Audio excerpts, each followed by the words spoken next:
Muy buenas tardes a todos. Bienvenidos a esta 31ª entrega de Lágrimas en la lluvia, el programa que aspira a marcar la diferencia en complicidad con un público diferente. Hoy, día 22 de mayo de 2011, festividad de Santa Rita de Casia, se celebran en España elecciones municipales y autonómicas. Y a la protección de Santa Rita, que no en vano es abogada de las causas imposibles, acogemos nuestro programa, en el que trataremos de ahondar en una de las causas primordiales de la decadencia de nuestro sistema democrático, que no es otra sino el poder desmesurado que acaparan los partidos políticos, convertidos en grandes empresas de marketing electoral, sujetos a dinámicas de escalafón que premian la obediencia a las consignas y la adhesión ciega al líder. Partidos políticos que se benefician de las subvenciones más rumbosas para sus labores de proselitismo, a la vez que obtienen préstamos de los bancos en las mejores condiciones posibles.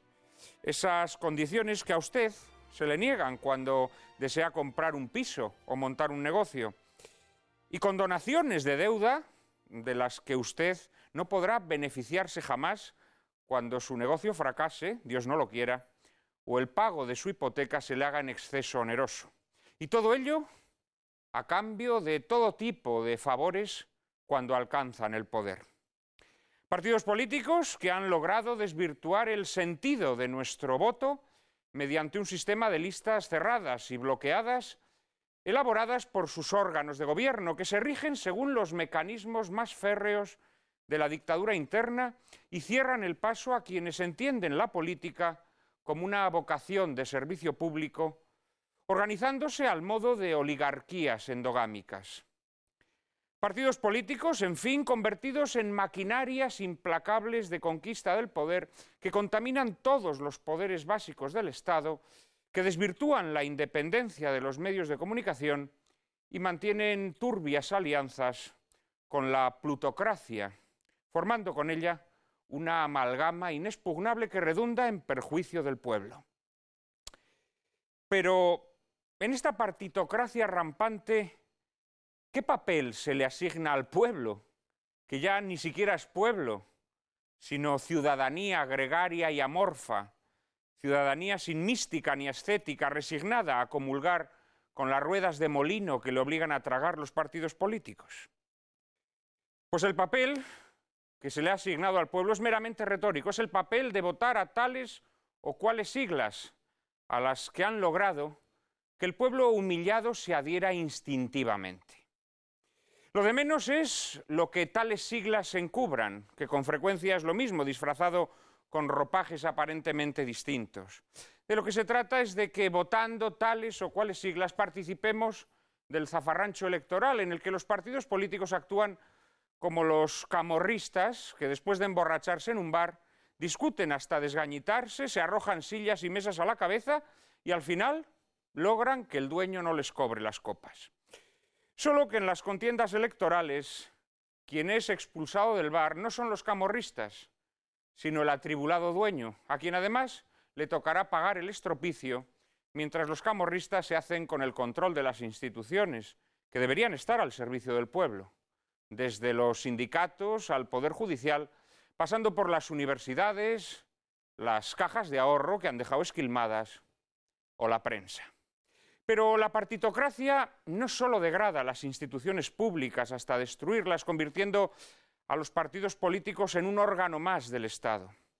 También degrada a la sociedad, convirtiéndola en un organismo desvinculado, a la que primero se agita con consignas ideológicas que actúan a modo de implantes emocionales para después convertirla en una papilla que se resigna al clientelismo, que acepta la corrupción como un mal endémico e irremediable del sistema, que entrega su voto como si se tratase de un cheque en blanco con el que luego los partidos pueden hacer sus enjuagues y combinaciones según la conveniencia de cada momento, y ajenos a los principios que en su día invocaron para sonsacarnos el voto.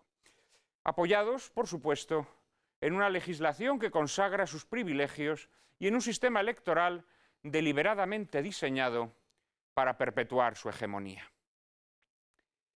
Sobre las lacras de la partitocracia y sobre sus posibles soluciones, así como sobre las deficiencias de nuestro sistema electoral, discutiremos hoy en compañía de Antonio García Trevijano, Carlos Flores Juberías, José Luis González Quirós y Alfredo Dagnino.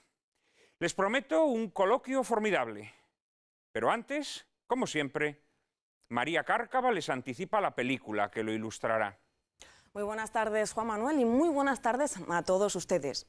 El film que emitiremos a continuación data del año 1986 y lleva por título El disputado voto del señor Cayo. Está basado en la novela homónima de Miguel Delibes y fue dirigido por el burgalés Antonio Jiménez Rico, quien ostenta el honor de ser el director que más adaptaciones ha hecho del escritor vallisoletano. 3 en total, pues a la que hoy emitimos hemos de sumar Las ratas y Retrato de familia, basada en la novela Mi idolatrado hijo Sisi. Jiménez Rico, quien fuera director de la Academia de Cine entre 1988 y 1992, se encargó de escribir el guión de esta cinta con ayuda de Manuel Madgi, también, por cierto, familiarizado con la obra de Delibes, pues no en vano fue guionista de Los Santos Inocentes, dirigida por Mario Camus. El veterano Alejandro Ulloa se encarga de la fotografía de este drama rural tras una trayectoria avalada por taquillazos como Las chicas de la Cruz Roja o Atraco a las 3 y por obras maestras del spaghetti western como Salario para matar o Los compañeros, o por qué no, del fantaterror hispano como Pánico en el Transiberiano o El retorno del hombre lobo.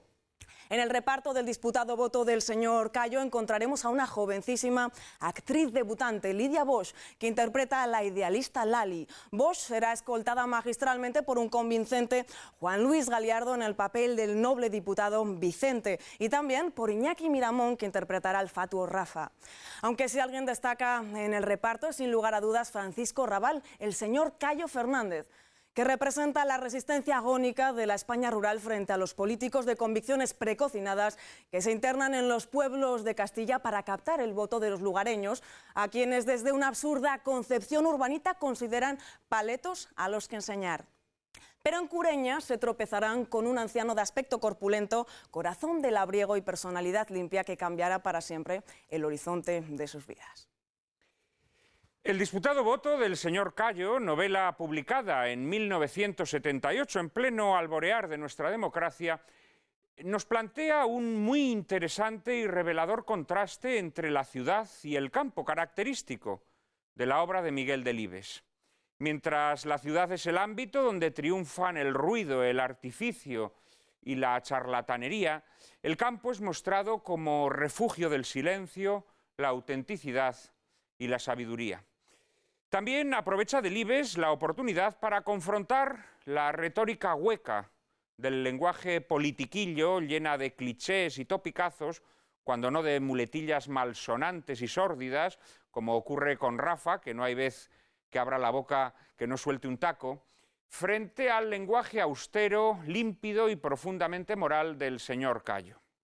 Y este choque con una forma de vida infinitamente más elevada que la suya propia hará finalmente que Víctor, el candidato encarnado por Juan Luis Galiardo, un hombre sensible y honrado, acabe resolviendo sus contradicciones íntimas del único modo posible, abandonando la mentira en la que hasta entonces había vivido.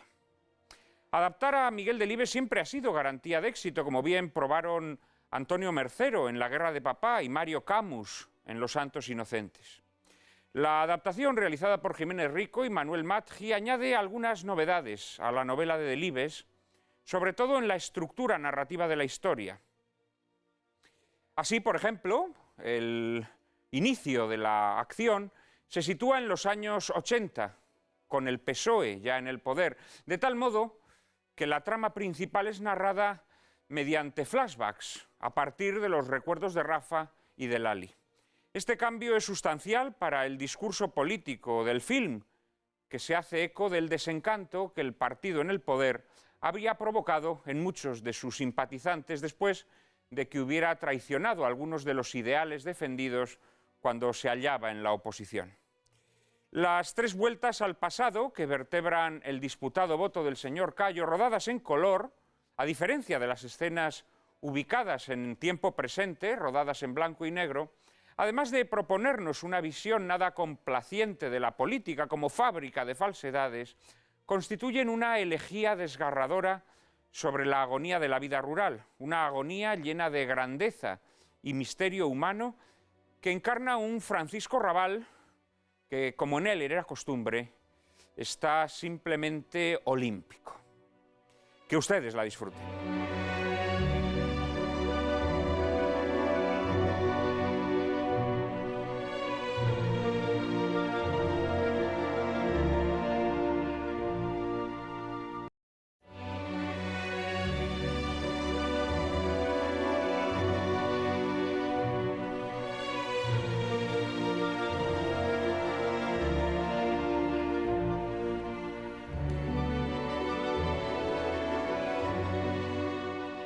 Los aullidos lastimeros del perro del señor Cayo mientras el automóvil de Rafa se aleja de Cureña, convertido ya en un pueblo fantasma, son una metáfora dolorosísima del abandono y la soledad.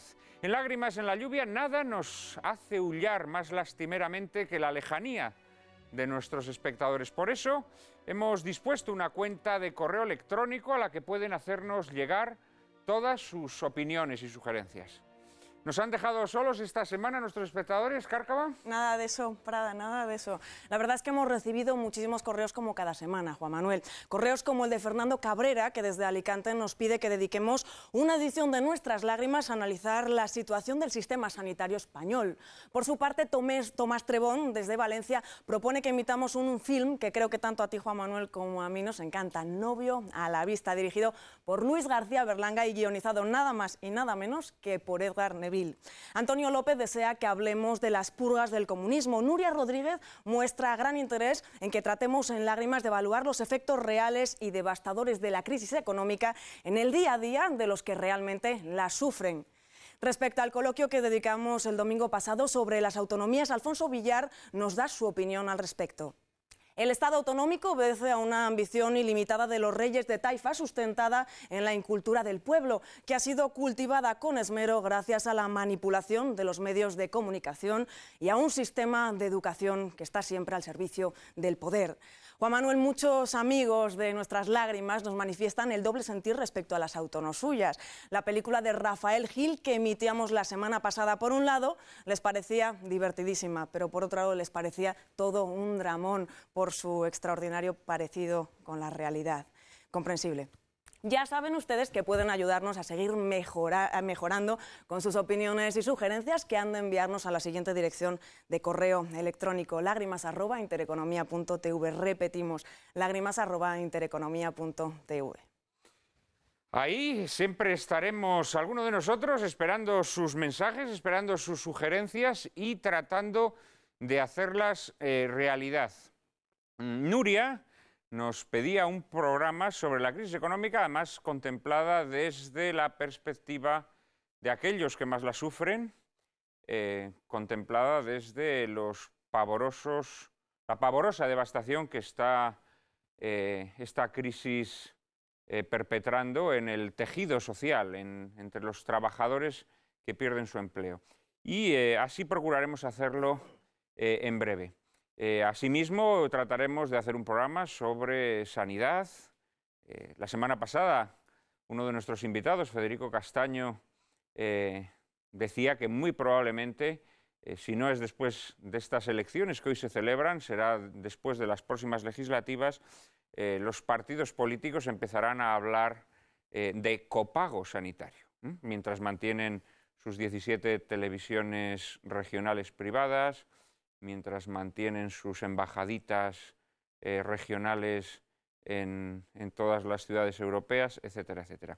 De manera que sí, vamos a hablar de muchos temas, pero hoy tenemos un tema suculento, un tema que estoy seguro que a nadie dejará indiferente. No vamos a hacer proselitismo, naturalmente, puesto que estamos todavía en horario electoral. No vamos a hacer proselitismo de ningún partido, pero sí vamos a analizar ese cáncer de nuestra democracia que es la partitocracia. Y para ello contamos, como todos los domingos, con 4 invitados de excepción. En primer lugar está con nosotros Carlos Flores Juberías, doctor en Derecho por la Universidad de Valencia y licenciado en Ciencias Políticas por la UNED, Es profesor titular de la Universidad de Valencia y director de la revista Cuadernos Constitucionales. Amante del séptimo arte, cuenta con títulos como Todos los films del presidente, la presidencia de Estados Unidos vista a través del cine, y Retratos de una ambición, políticos, campañas, elecciones y parlamentos vistos a través del cine. Muy buenas tardes, muchísimas gracias por estar con nosotros, Carlos. Buenas tardes, gracias a vosotros naturalmente por la invitación. Es un placer tenerte entre nosotros, como lo es, sin duda alguna, nuestro siguiente invitado, Antonio García Trevijano, abogado, político y pensador republicano. En 1974 organizó y coordinó la Junta Democrática de España. Ha publicado más de 1000 artículos en diarios tan diversos como ABC, El País, El Mundo o La Razón. Y es autor, entre otros, de los libros La Alternativa Democrática, donde ya denuncia algunos de los temas que hoy van a ser asunto de este coloquio. El discurso de la República, del hecho nacional a la conciencia de España, frente a la gran mentira o pasiones de servidumbre. Su obra más reciente es la monumental Teoría pura de la República, editada por El Buey Mudo. Muy buenas tardes, Antonio, muchísimas gracias por aceptar nuestra invitación. Gracias a ti, al programa.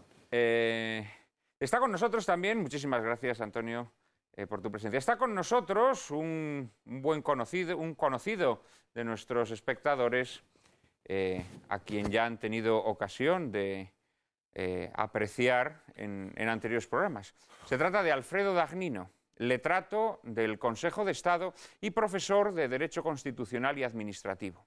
Ha sido, hasta hace unos pocos meses, presidente de la Asociación Católica de Propagandistas y de la Fundación Universitaria San Pablo CEU. Persona de gran prestigio en numerosos ámbitos de la vida civil, especialmente en el campo de la educación y del derecho, es en la actualidad presidente de la Fundación Intereconomía. Muy buenas tardes, querido Alfredo, muchísimas gracias. Muy buenas tardes y muchas gracias a vosotros. Por tu presencia. Gracias. Y por último, cerrando nuestro cuarteto de ases, se encuentra con nosotros también un asiduo de Lágrimas en la lluvia, José Luis González Quirós, profesor de Filosofía en la Universidad Rey Juan Carlos de Madrid y profesor de la Escuela Contemporánea de Humanidades. Es miembro de los consejos de redacción de Nueva Revista y de la Revista de Libros, entre otras.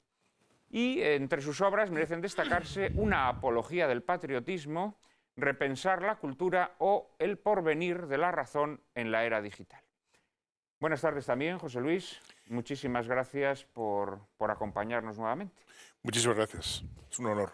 Y bueno, yo creo que es de justicia hacer algún breve comentario, alguna breve alusión o mención a la película que acabamos de ver, que estoy seguro que os habrá suscitado curiosidades y reflexiones sobre el asunto que hoy nos ocupa. Carlos, ya que has sido promotor, organizador de varios ciclos de cine político en Valencia, seguro que nos tienes algo que comentar sobre el disputado voto del señor Callo. Abro con mucho gusto el fuego. Yo creo que esta es una película estimable y me parece un acierto haberla programado en esta tarde de elecciones por varios motivos. El primero de ellos, por su calidad cinematográfica. Es una película con varios elementos positivos, desde luego una buena dirección, un magnífico guión, una muy buena interpretación, la de Paco Raval, y digo una, no digo varias, porque las demás me parece que son bastante calamitosas, pero la de Paco Raval es espléndida, y por supuesto el hecho de que esté basado nada más y nada menos que una novela de Miguel Delibes. Todo eso lo coloca muy por encima de la media de lo que el cine político español de la transición ha dejado como legado, aunque bien es cierto que esa media es extraordinariamente baja. El cine político español de la transición es un cine de muy bajísima calidad, de muy bajísimo presupuesto, y que la verdad es que no ha dejado para la historia del séptimo arte mucho más legado que el que hemos visto y alguna otra cosita más. Y luego, por otra parte, la otra cuestión que me parece interesante enlaza un poco con lo que has dicho en tu presentación, cuando te has preguntado, bueno, y en el mundo de la política, en los procesos electorales, ¿dónde quedan los electores? Ya sabemos dónde están los partidos y los políticos, pero ¿qué pintan los ciudadanos?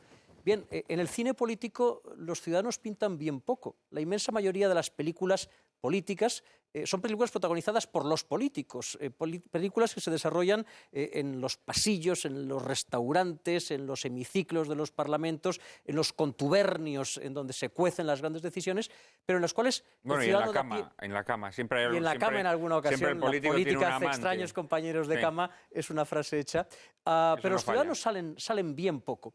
Y aquí en el disputado voto del señor Cayo no solamente sale un ciudadano, sino que además es un ciudadano de carne y hueso y además es un ciudadano que es colocado por el guionista y por el novelista al mismo nivel, cara a cara del político, hablándole de tú a tú. Aunque sospecho que si el señor Cayo hubiese sabido que lo llamabas ciudadano, te hubiera pegado con la cacha o bastón. Efectivamente. Con esa con la que le sacude al lagarto en estos momentos, según pueden ver nuestros espectadores. Pero sigue. No, decía que eso hace que esta película sea ya de por sí interesante de ver. Es decir, no es habitual que el cine político coloque al ciudadano, al hombre de a pie, al hombre de la calle, en este caso no es al hombre de la calle, es al hombre del campo, mucho más atípico todavía, al mismo nivel que el político y que incluso a la postre termine dándole lecciones al político. Yo creo que la frase que resume esta película es la frase que pronuncia Víctor Velasco: hemos venido a redimir al Redentor, es decir, hemos venido a salvar a quien no necesita ser salvado, lo cual dice mucho acerca, bueno, pues, de la irrelevancia de los políticos. De todas maneras, a mí la frase que más me gusta de la película no es tanto esa como aquella otra en la que dice qué es lo que pasará el día que en el mundo no haya ni un solo hombre que sea capaz de saber para qué sirve la flor del saúco. Bueno, esa reflexión es maravillosa. Yo, que he sido un lector no empedernido, sino furibundo, me atrevería a decir, de Miguel Delibes, quizá fue mi primer maestro en la adolescencia.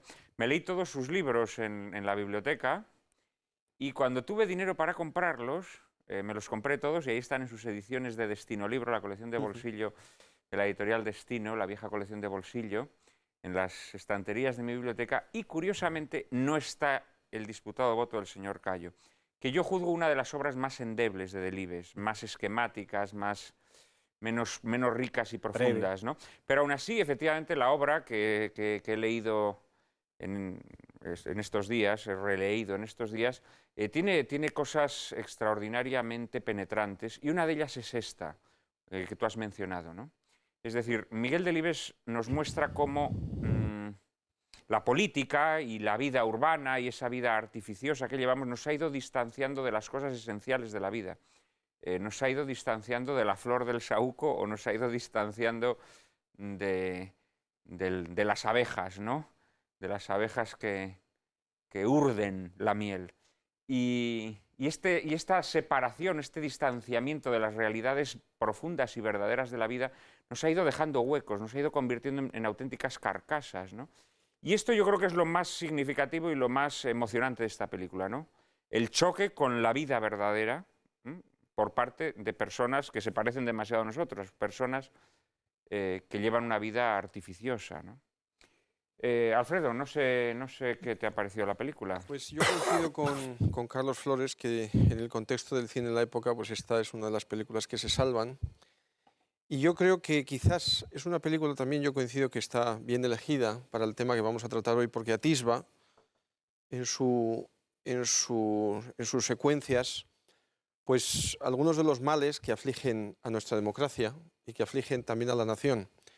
Esa divergencia entre la realidad de una clase política concebida como casta respecto de lo que es la ciudadanía, respecto de quienes ostentan la soberanía nacional, esa concepción oligárquica de la política y endogámica, muchas veces desprovista de cualquier sentido de la realidad, y sobre todo de una democracia pues, que muchas veces pues, se pretende convertir en una pura técnica procedimental de formación de mayorías de gobierno más allá de cualquier otro tipo de sustrato o dimensión, ¿no? Yo creo que es una película que no todos los problemas que probablemente vamos a tratar hoy, pero sí algunos quedan bien expuestos en la película y desde ese punto de vista pues yo creo que tiene un gran interés, ¿no?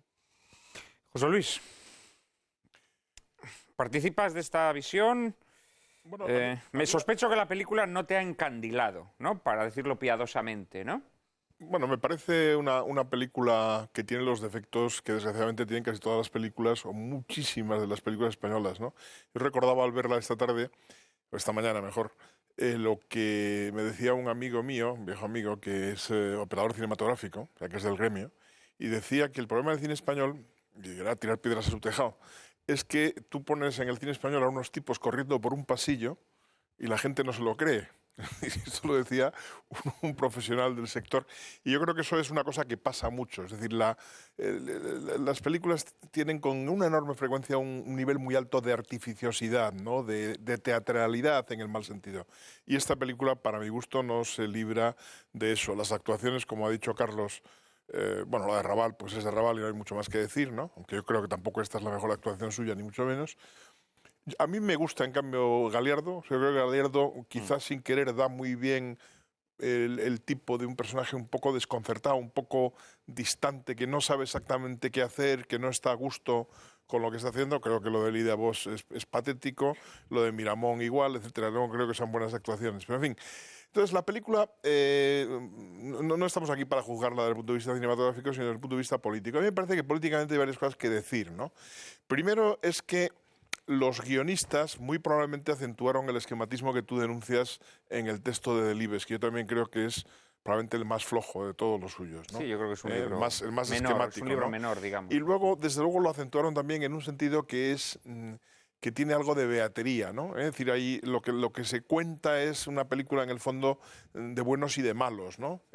Aunque hay que decir que con el trasfondo de una cierta reflexión sobre hasta qué punto esos buenos, entre comillas, no lo son tanto, ¿no? Es decir, tiene una cierta capacidad de crítica y de distanciamiento respecto a una imagen demasiado idílica del Partido Socialista, ¿no? Que es, por supuesto, el partido de los buenos frente a la UCD del 77, que es el partido de los del poder y tal, ¿no?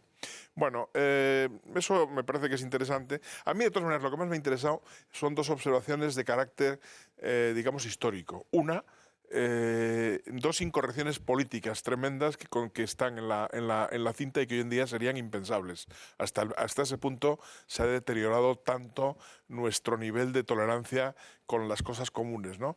Por supuesto, el fumar. O sea, en la película está todo el mundo fumando a todas horas. Eso hoy en día es pecado mortal. Yo no soy fumador y además me molesta que la gente fume a mi lado porque no me gusta Entonces propicias. Pero no. El... Pero yo creo que esta especie de cruzada que se ha hecho contra el tabaco es una cosa lamentable. Es una caricatura de la democracia y es uno de los ejemplos de cómo los partidos políticos tratan de sustituir la moralidad por el aprecio y el seguimiento de consignas políticas. Y el otro es el maltrato, o supuesto maltrato, o como lo llamemos, del pobre lagarto, que imagino que sería un lagarto lo fulmina. Un lagarto de mentirijillas, imagino. Es que estaba enviciado el lagarto. Bueno, no sé, tengo mis dudas sobre él. Está demasiado quieto para ser un lagarto de verdad. Es un lagarto, pero eso hoy en día sería también absolutamente... Un lagarto anestesiado. Sí, sería un lagarto anestesiado, ¿no?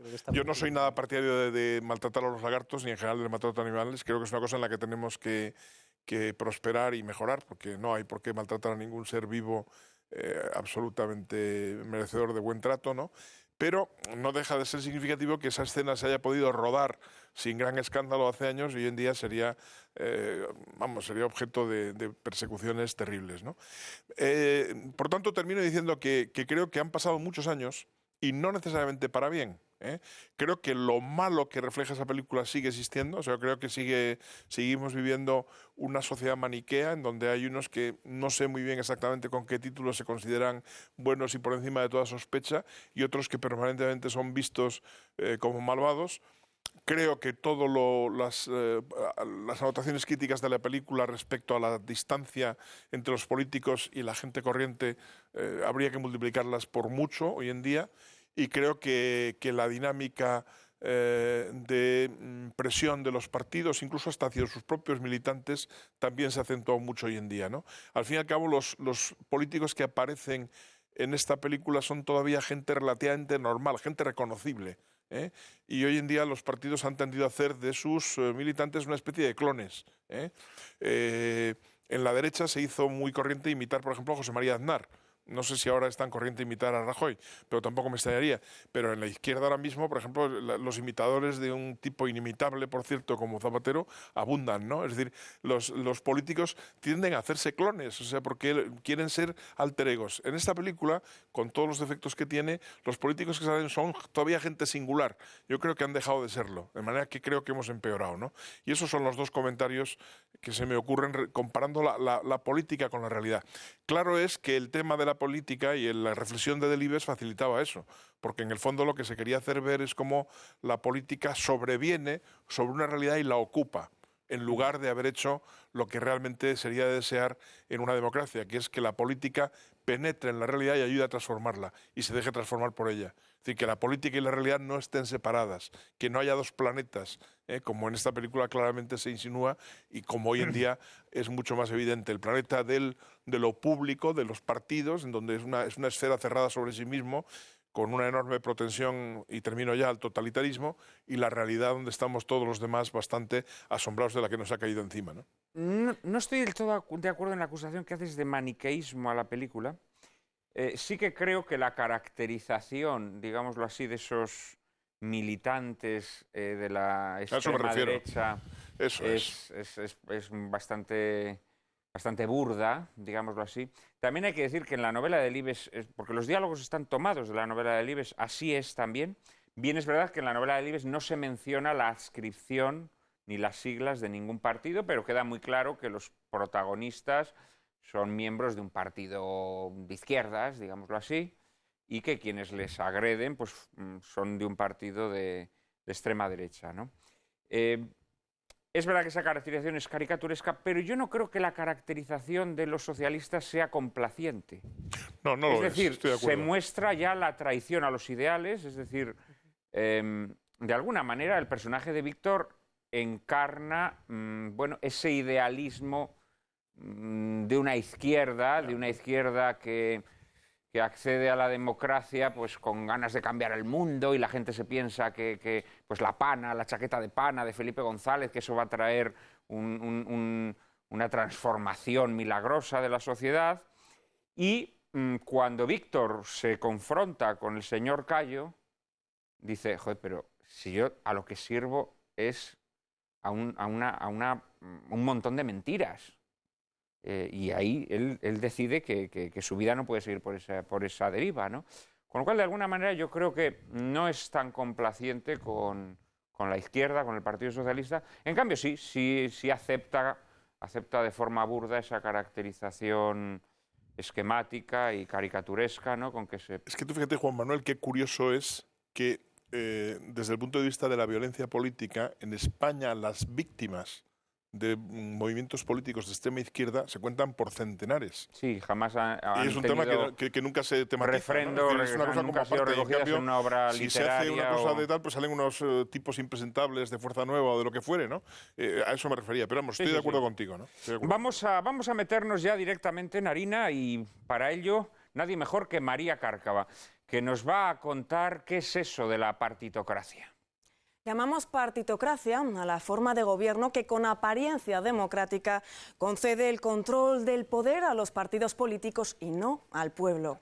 En España son los partidos y no el pueblo quienes en realidad eligen a los representantes políticos mediante un sistema de listas cerradas y bloqueadas en donde el orden de los candidatos es invariable y el votante es obligado a votar únicamente por la lista tal y como se le presenta. De este modo, el compromiso de los candidatos elegidos antes que con sus votantes es con el partido que los incluyó en sus listas. Otro rasgo característico de la partitocracia es la dictadura interna que rige el funcionamiento de los partidos gobernados por élites que exigen a sus candidatos obediencia ciega y lealtad lacayuna al líder de turno. Así, sometiendo a una dependencia estricta a sus candidatos, los partidos políticos garantizan lo que eufemísticamente se denomina cohesión interna. Quien se mueve no sale en la foto, según célebre frase acuñada por Alfonso Guerra. Y a la larga, esta parálisis provocada por el miedo y la sumisión acaba siendo el fermento de la mediocridad y de la corrupción. Por si esto fuera poco, la partitocracia se asegura que la financiación de sus estructuras sea opípara. Según se establece en la Ley Orgánica 8/2007 de 4 de julio sobre financiación de los partidos políticos, se destinarán a estas formaciones subvenciones en función de su representación parlamentaria, subvenciones cada vez que haya una convocatoria de elecciones, subvenciones anuales para cubrir los gastos de funcionamiento de sus estructuras burocráticas. Y a las partidas procedentes del Estado, los partidos suman las concedidas por comunidades autónomas y ayuntamientos. Además, los partidos políticos están exentos de pagar impuestos por estas subvenciones, así como por las cuotas de sus afiliados y por cualquier tipo de actividades propias. También están exentos de tributar por cualquier concepto patrimonial, ya sea por donación o por adquisición a título lucrativo, así como por los rendimientos que obtengan por la gestión de sus bienes. Y si todavía surgiese alguna forma de ingreso añadida, la citada ley orgánica establece que los partidos cotizarán al tipo único del 25%, un porcentaje muy inferior al que se aplica a cualquier otra persona jurídica en España. Si a ello sumamos los préstamos ventajosos que mencionaba antes Juan Manuel de Prada, que los bancos conceden a los partidos políticos, así como las escandalosas condonaciones de deuda y tratos ventajosos con que los benefician, podemos entender que la partitocracia se haya convertido en un cáncer devastador de nuestra democracia. Y en Lágrimas en la lluvia preguntamos esta tarde a nuestros invitados, ¿existe algún modo de extirpar o siquiera de mantener a buen recaudo este cáncer? Antonio García Trevijano, ¿existe algún modo de acabar o de controlar la partitocracia? De controlarla, no. De acabar con ella, sí. Después de oír la intervención ¿De María? Me produce un enorme placer ver que la verdad y la belleza pueden estar unidas, como los griegos creían. Claro que sí, claro que sí. Pero pensaba también que después de su alocución sobra todo lo que digamos. Yo suscribo al 100% lo que dice y saco las consecuencias. En cambio, ya quiero desde el origen marcar una diferencia mía con los restantes contertulios, incluso con el presentador, porque el lenguaje y los términos que emplean inducen a una confusión permanente. En la presentación hablabas continuamente de ciudadanía. No, yo no menciono esa palabra la odio, no forma parte de mi vocabulario, nunca menciono la palabra ciudadanía. Pero lo has dicho. Bueno, me alegro. No, jamás, esa palabra no la he mencionado en mi vida, me repugna. En la presentación, si nos pueden reproducir. Ahí la ha utilizado. No, nunca, jamás. Bueno, yo no discuto por cosas banales. Me alegro de que lo rechace. De hecho, le he hecho una broma a Carlos por utilizar la palabra ciudadano. Le he oído la broma y por eso lo digo porque lo dijiste. Pero bueno, es igual. El hecho es que mucho más grave que eso es que se hable de esos defectos tan inmensos de la partitocracia, no defectos, de ese pecado contra la libertad, que pecado capital contra la libertad y contra la libertad de elegir, que implica la partitocracia y el sistema electoral, y sin embargo habláis todos con una naturalidad como si fuese evidente de nuestra democracia, de nuestro sistema democrático, de los elementos. Esa es una contradicción que yo no la soporto, porque si una persona dice que estamos en democracia, está mintiendo. Y esa misma persona acaba de decir que hay partitocracia. La partitocracia es incompatible con la democracia. Las democracias son unas reglas de juego. Estoy hablando de democracia en el sentido político, formal de la palabra, no en el sentido idealista de la democracia material, que es un ideal lejano, que implica un derecho, no se sabe por qué, a la igualdad. Un principio, un ideal de igualdad. Como eso es imposible de tener de golpe, pues solamente se traduce en legislaciones que van acercando a la igualdad. Pero claro, ¿acercando a la igualdad en qué? En cultura, de ninguna manera. En economía, nunca ha habido más ricos que hoy en el mundo. Así la igualdad cada vez está más lejos. Y sin embargo, toda la izquierda, Partido Comunista, Socialista, están continuamente confundiendo la democracia con la igualdad. Para mí, democracia no es más que una, que es la democracia formal, que son reglas de juego, tan estrictas y tan conocidas como el juego del ajedrez. Si aquí en España el caballo no come de costado, sino que come de frente, eso se llama partitocracia. Y los caballos son los partidos, que entran como en una cacharrería comiéndose todo, porque tienen un apetito y una avaricia, que es normal en los banqueros, porque sin avaricia no existe, sin ánimo de lucro, no tiene explicación ninguna la economía, y eso no hay que escandalizarse ni rasgarse las vestiduras, porque es normal que los ricos cobren y ganen lo más que puedan, y los ejecutivos también. Lo que es anormal es que el gobierno no solamente lo impida, sino que lo estimule. Así, hecha esa primera intervención, que quiero decir que no admito que en mi presencia se hable nunca diciendo tenemos democracia, tenemos libertad. No hay libertad política, porque la libertad política o es colectiva o no es libertad. Y en España no hay libertad colectiva, ninguna. Lo que hay son libertades individuales. Y las libertades individuales son derechos. Y el derecho, por definición, es no incompatible, pero es un momento posterior de la libertad, no un a priori. Y no tenemos, a priori libertad no tenemos. Vamos a dejarlo ahí, Antonio. En un minuto vamos a volver. Mencioné la palabra ciudadanía en mi intervención, pero de forma jocosa. Bueno, para referirme al pueblo destruido. Me falta sentido del humor. Al pueblo reducido, decía yo, a ciudadanía amorfa, a ciudadanía amorfa no sin mística ni ascética, decía yo. Es decir, el pueblo destruido. Y estoy tan sensible. A eso me refería. Es que es una palabra que odio. Pues la palabra ciudadanía me repugna. La oigo y no saco la pistola, como decía no sé quién, pero saco el garrote. ¿Pero por qué? Porque son súbditos y no ciudadanos. Claro, efectivamente. En un minuto estamos nuevamente con todos ustedes.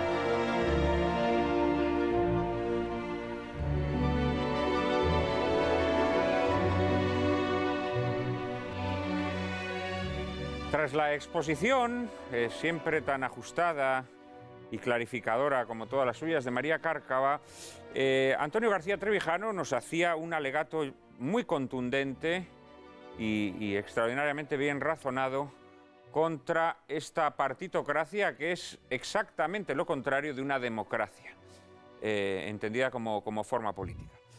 Seguramente que nuestros demás invitados tendrán aportaciones muy valiosas que hacer, y el primero que me reclama es Carlos Flores. Yo, para discrepar un poco y amistosamente con Antonio, lo esperaba y lo dije. yo no llevaría el argumento hasta el extremo de decir que la democracia y la partitocracia son incompatibles. Yo creo que del mismo modo que la enfermedad es compatible con la vida, hasta el momento en que la enfermedad se agrava hasta un determinado extremo y termina con la vida, la partitocracia es compatible con la democracia, aunque constituye uno de sus cánceres, una de sus amenazas, y a partir de un determinado punto puede suponer su terminación. Y constituye, en nuestro caso, evidentemente, uno de los grandes cánceres de nuestra democracia, que trae su causa o que trae su razón de ser en los primeros momentos de nuestra transición.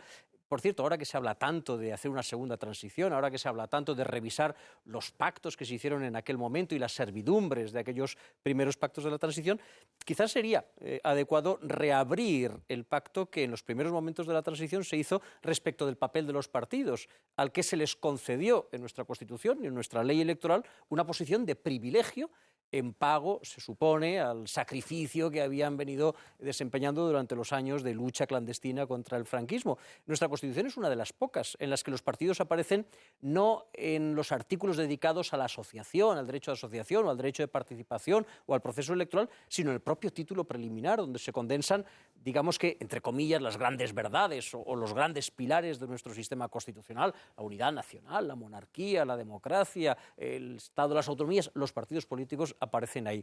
Y esa situación privilegiada de los partidos en nuestro marco constitucional se traslada a nuestra legislación electoral en los términos que María ha expuesto, brindando a los partidos privilegios en cuanto a la presentación de candidaturas, en cuanto a la financiación de sus actividades, en cuanto a su interacción con la sociedad, en cuanto a su presencia en los medios de comunicación, que les convierten en los auténticos dueños del proceso electoral en detrimento de los ciudadanos y de otras formas de participación política.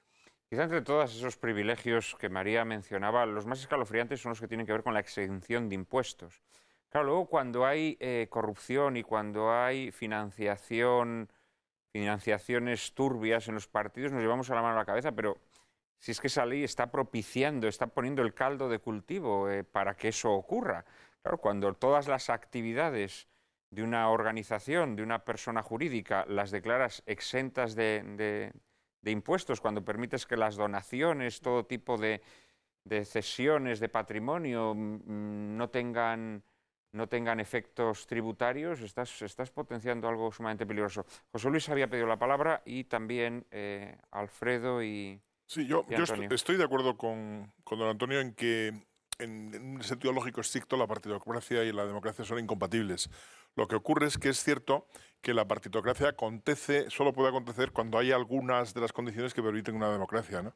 A mí lo que me parece lo más grave de la partidocracia, tal como hay como ese fenómeno se da entre nosotros, es la absoluta falta de poliarquía, que sí creo también que es una condición totalmente esencial en la democracia. En una democracia tiene que haber diversidad de poderes, que los poderes tienen que equilibrarse, tienen que ser independientes, tienen que ser capaces de defender posiciones distintas, incluso con mucha dureza, ¿no?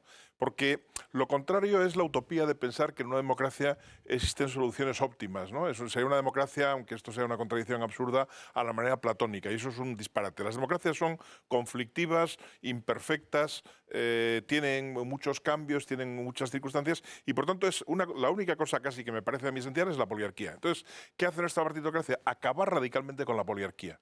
Es decir, los partidos determinan absolutamente el poder judicial, por supuesto determinan el poder ejecutivo y el poder legislativo y acaban con todo. Es decir, no hay nada que tenga relevancia política que no esté de una manera u otra controlada por ellos. Ahora bien, ¿ese problema de qué nace? A mí me parece que nace, esta es mi idea, de que nosotros hemos querido hacer una democracia en un país en el que no había una cultura democrática. En un país en el que veníamos de una cultura absoluta política y en general autoritaria, dictatorial en último término, de una cultura de los buenos y los malos, una cultura maniquea, etcétera, ¿no? Entonces, los partidos a su manera han incorporado ese punto de vista y digamos ahora lo que tenemos es una dictadura que en lugar de uno es una dictadura de dos, pero no ha llegado propiamente a calar en la cultura ciudadana la idea de que haya una democracia liberal, una diversidad de opiniones y sobre todo, y esto es lo que es verdaderamente grave, la idea de que cuando uno tiene una función pública, tiene que cumplir con esa función obedeciendo al sentido que esa función tiene y nunca a nadie más. Es decir, un juez tiene que obedecer a las leyes y a su conciencia, pero no puede obedecer nunca al poder político, ¿eh? Entonces, aquí los partidos han ido muy lejos, pero también han ido muy lejos porque los ciudadanos nos hemos dejado, porque los jueces se han dejado, porque los universitarios se han dejado, porque los periódicos han contribuido. Si aquí tuviésemos algún periódico como el Washington Post, que era un periódico de derechas dispuesto a cargarse al señor Nixon, que era un presidente de derechas, pues no pasarían algunas de las cosas que están pasando. Aquí los medios de comunicación, en general, y con las excepciones que siempre estaría dispuesto a hacer, en general tienen una alineación absolutamente partidaria. Y de esa manera pues resulta que el ciudadano no tiene información tampoco. Ya, pero es que Entonces, el problema está ahí. Es decir, el problema de la partidocracia es un problema de absoluta falta de poliarquía. Y desde luego dentro de los partidos, en que los primeros que no cumplen las leyes que ellos mismos dictan son los partidos. Los partidos, tú has subrayado muy bien y termino ya, que están exentos de control por Hacienda, lo cual es gravísimo, desde luego. Pero es que están, incluso del que no deberían estar exentos, que es del control por sus propios militantes, se lo pasan por el arco del triunfo, con perdón por la expresión. Es decir, los partidos en los congresos, por ejemplo, no dan jamás cuenta de qué han hecho con los dineros que tienen. Ese es un tema absolutamente sometido vamos, de ninguna manera sometido a control por la gente. Entonces, esta falta total de transparencia, pues naturalmente invita a suponer que los partidos no están dedicados precisamente a la virtud y al bienestar ciudadano, sino muchas veces a lo contrario, a la rapiña y al sálvese quien pueda, ¿no? Entonces, ese es el punto clave en nuestra situación, que los partidos tendrían, no sé cómo habrá que hacerlo, pero me parece que a mí ahora mismo hay un nivel de descontento, hay un malestar difuso que todavía no está articulado políticamente o no está suficientemente articulado políticamente, pero un malestar difuso contra todos los partidos. Probablemente ahora mismo mucho más contra el partido en el poder, porque tiene más poder que el otro y ha cometido todavía, a mi ver, más errores y más graves que el otro, pero también contra todos. ¿Por qué? Porque no dejan espacio a nada que no sea su estricta obediencia, su estricto seguimiento y sus estrictas doctrinas. Y eso es un disparate, porque aquí no cabe democracia de esa manera, ¿no? Mencionabas cómo los partidos políticos han de alguna manera acaparado y desde luego desnaturalizado esa necesaria división de poderes que tiene que existir en una democracia. Y hablabas también de cómo han infectado otros ámbitos ya de la vida política y social, incluidos los medios de comunicación, y lo contraponías pues al Washington Post cuando denuncia a Nixon, ¿no? Pero es que la dura realidad es que hoy en día los partidos políticos también pueden acabar con los medios de comunicación. No, claro. Pero claro, los partidos políticos tienen hecha una amalgama de poder con el poder financiero, con los bancos, ¿eh? Entonces ahora mismo un partido político puede llamar al presidente de un banco y decirle no le concedas préstamos a tal medio de comunicación. Y ese medio de comunicación se va al garete. Es claro, la amalgama de poder que hoy en día nos atenaza es superior, yo creo, a la de cualquier otra fase de la historia de la humanidad. Es decir, bajo esta pretendida democracia estamos prisioneros de una amalgama de poder extraordinariamente potente. Alfredo. Sí, yo coincido sustancialmente con lo que se ha dicho anteriormente. Sabemos que los partidos políticos son un instrumento fundamental de participación, no el único, porque uno de los problemas que acarrea la partitocracia es que los partidos políticos se arrogan el monopolio de la participación política y cabe presencia, cabe participación política al margen de los partidos, y en otros sistemas esto es habitual. Pero cualquiera que sea la formulación que se utilice, lo que está claro es que la partitocracia es una degeneración del sistema democrático. Y ahora vivimos de alguna manera, y eso es un mal, una cierta absolutización, una sacralización de la democracia. Y probablemente podríamos afirmar que es el menos malo de los sistemas de gobierno, pero lo que no podemos es sacralizar una forma degenerada o viciosa de democracia. Los partidos políticos tienen la querencia, la pretensión de arrogarse el monopolio de la participación.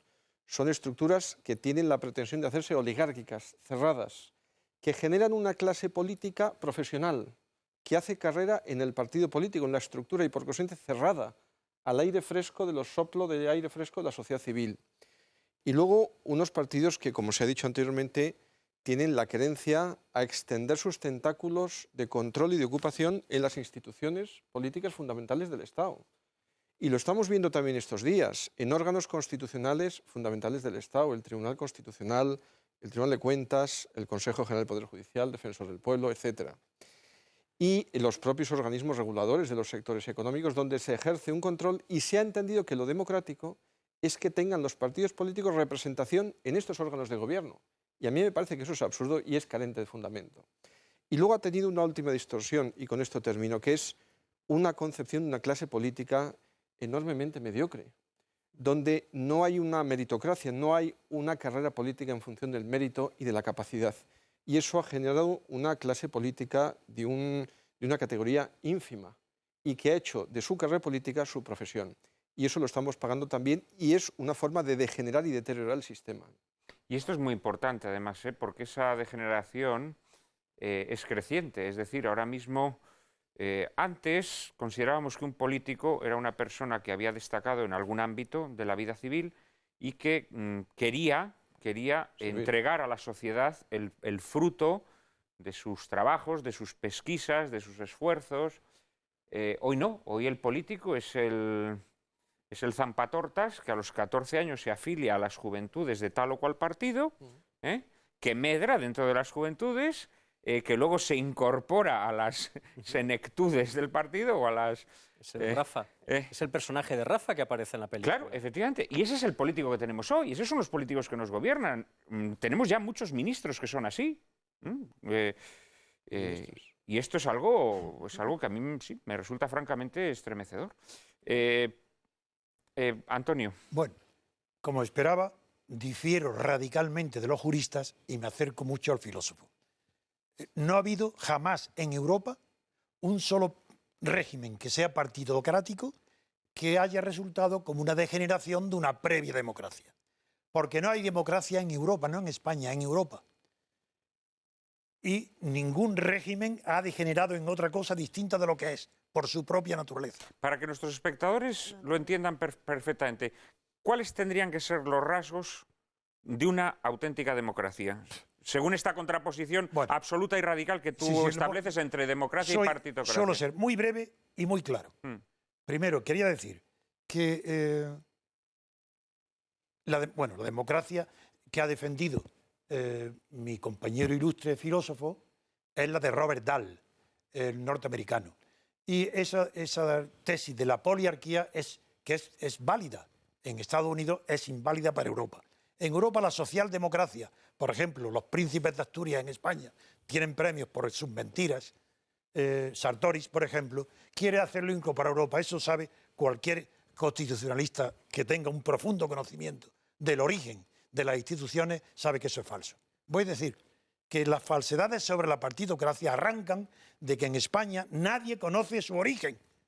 Yo pregunto ahora en la universidad a todos los catedráticos, ¿de dónde viene la partidocracia? Nadie sabe de dónde viene. El más experto me dirá, hombre, el sistema proporcional empezó en la República de Weimar. Ahí vendrá. Y me dirán, sí, el sistema proporcional le dio, en el año 22, la ley de diciembre, dio a Mussolini con el 22% todos los escaños. A Hitler le tiró la alfombra roja para la ocupación. Eso lo saben, pero no saben dónde empieza y por qué empieza la democracia, la partitocracia. Yo se lo diré ahora. Explícanoslo. La partitocracia tiene origen norteamericano.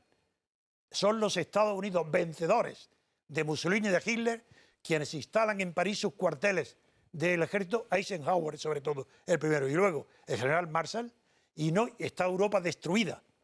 Las ideas de los europeos, entre ellos famosos, entre ellos Ortega y Gasset, el español, de los reencuentros internacionales del 47, que se inician, duran 10 años, son una vergüenza.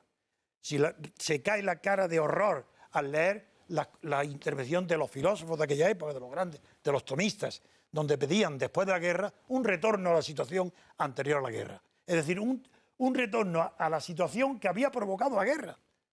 Bien, entonces, los americanos sabían que eso era imposible.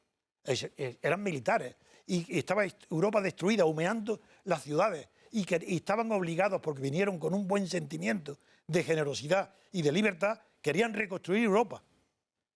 El plan Marshall fue lo primero, y eso poca gente lo sabe, pero el secretario general de la OTAN primero, el belga Spaak, lo tiene declarado en su memoria. Que se lean, que se estudien. La Unión Soviética, Stalin, quiso entrar en el plan Marshall. Estados Unidos se negó y ahí empezó la Guerra Fría.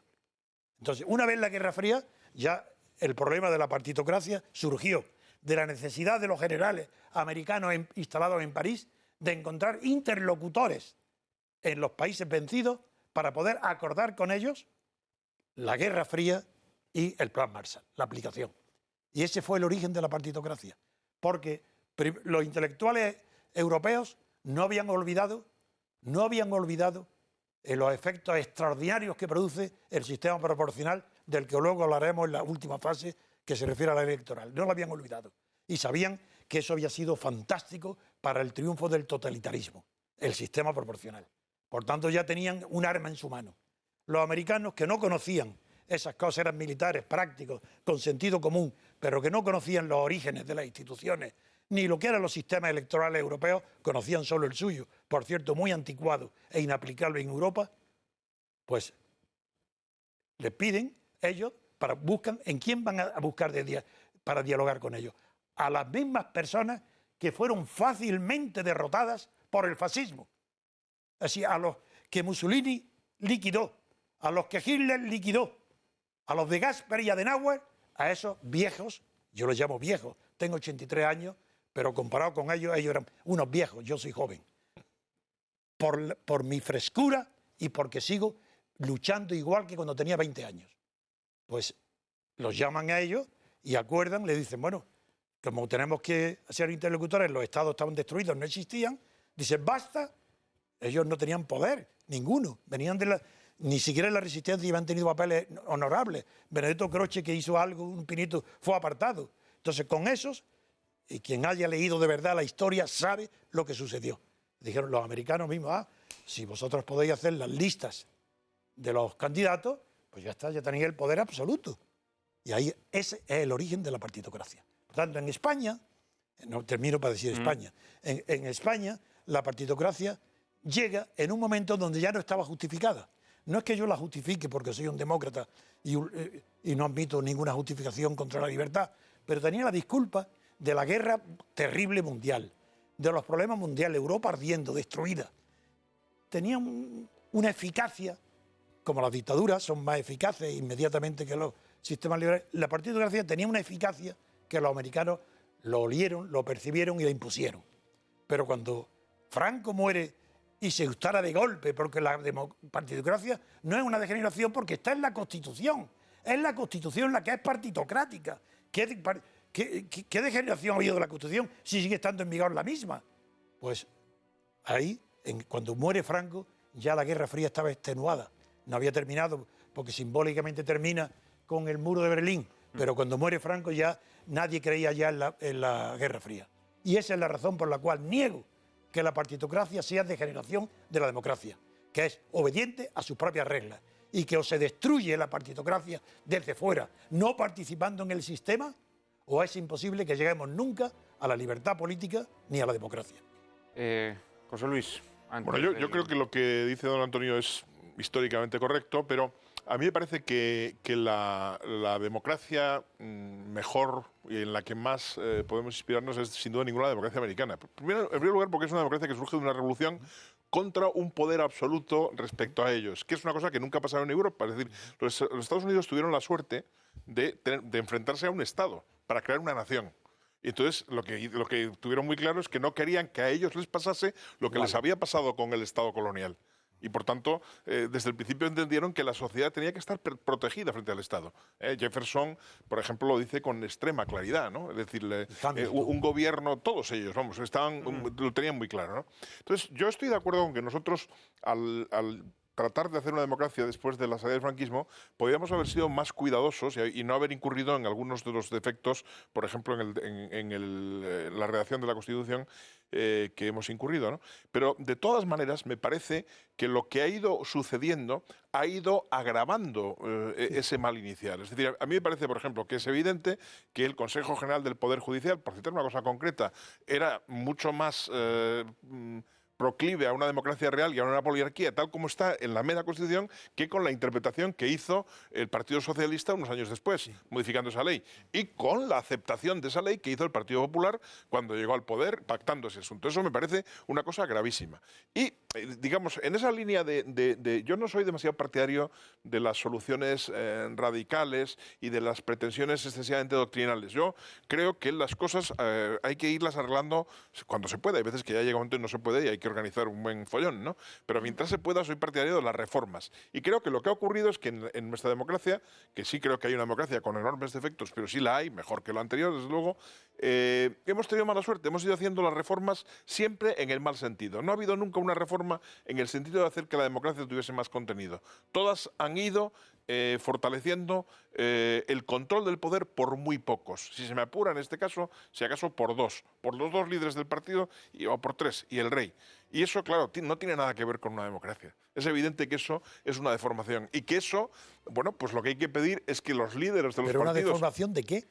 Bueno, pues una deformación de la idea. Quiero decir que es una deformación de la idea. No el sistema desde el principio está mal. Es una deformación...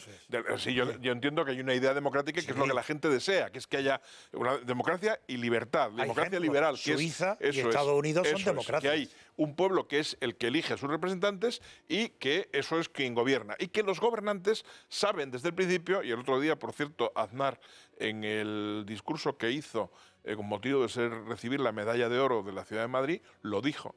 Es muy importante saber desde el principio que el gobierno que está legitimado por su origen, por su representación, está también legitimado por aceptar unos límites, que son los que aquí sistemáticamente se violan. No entiendo y lo se que transgreden. No lo entiendo. Es decir, a mí eso me parece muy importante. No, que no lo entiendo. Quiero decir que no lo entiendo. Si me lo quiere explicar... ¿Qué quiere que le explique? Lo que ha dicho de lo...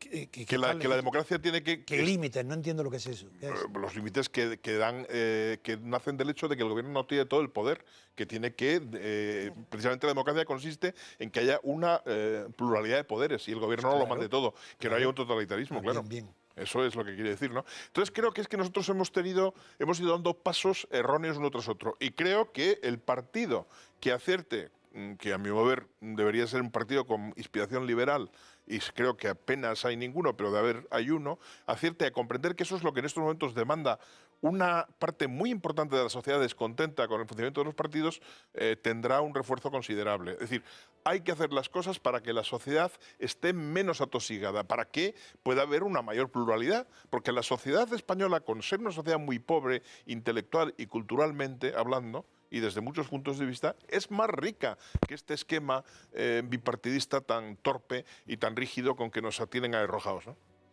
Pues sobre este esquema bipartidista tan torpe seguiremos hablando en un minuto después de la publicidad.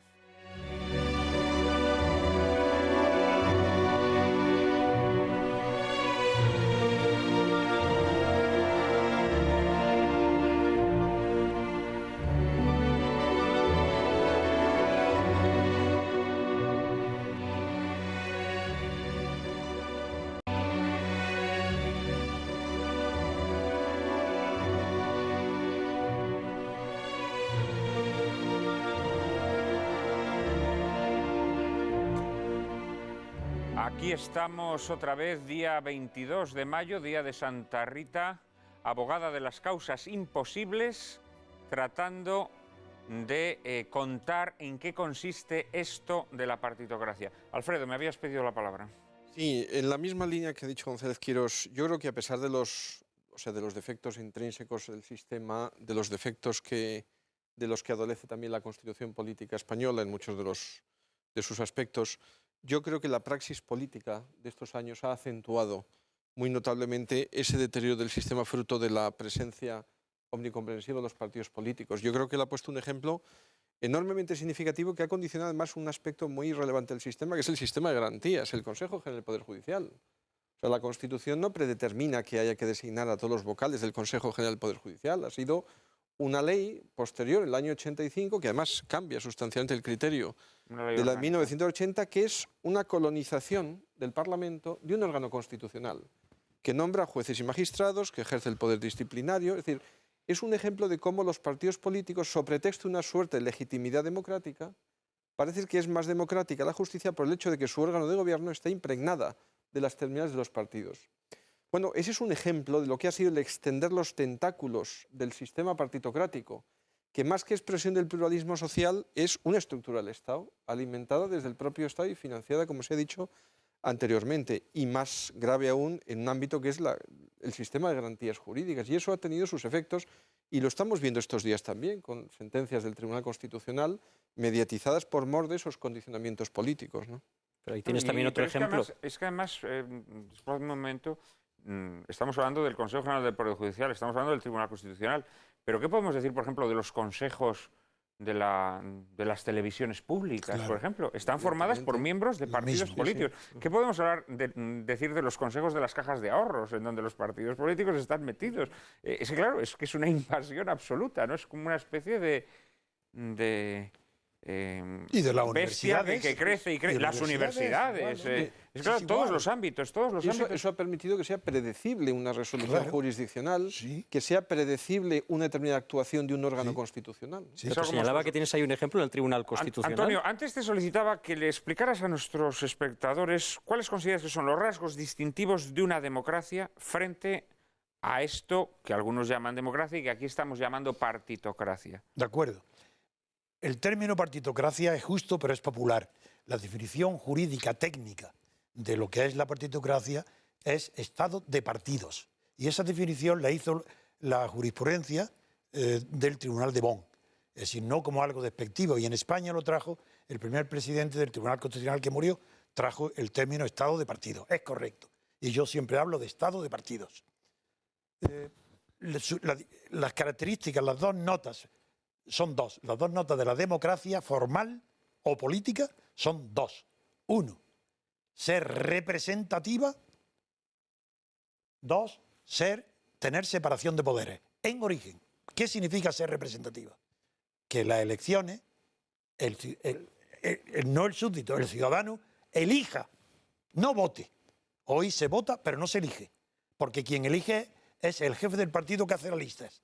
Y ahí el súbdito no hace más que ratificar. Primera condición, tiene que elegir. ¿A quién? Pues solamente puede elegir a una sola persona. Si elige a más de una, eso no es democracia. Falta el requisito de la representación. Las listas y el sistema proporcional son antidemocráticos esencialmente. El único sistema democrático es elección uninominal, una sola persona por cada distrito. El distrito tiene que ser pequeño, no más de 100.000 habitantes. No hay tiempo para explicar por qué. En mi libro tengo explicado todo. Mi libro Teoría Pura de la República. Teoría Pura de la República, que acaba de salir publicado en El Buey Mudo. Eso es. Pues la primera es que el representante elegido sea primero representante de su distrito, antes de ser representante de la nación, ni del Estado. Eso es falso. El que sale elegido por un distrito tiene que ser leal y fiel a su distrito, aunque choque con otros distritos, aunque defienda lo contrario del vecino.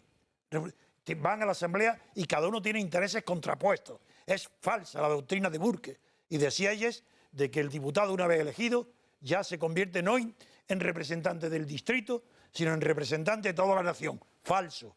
El que sale elegido representa a los que lo han elegido y, como es por mayoría, representa al distrito completo, porque convencionalmente la elección por mayoría se entiende que es el único método de poder representar. Primer requisito, representación. Aquí no hay representación ninguna. En estas elecciones nadie representa a nadie, salvo a los jefes de partido que hacen las listas.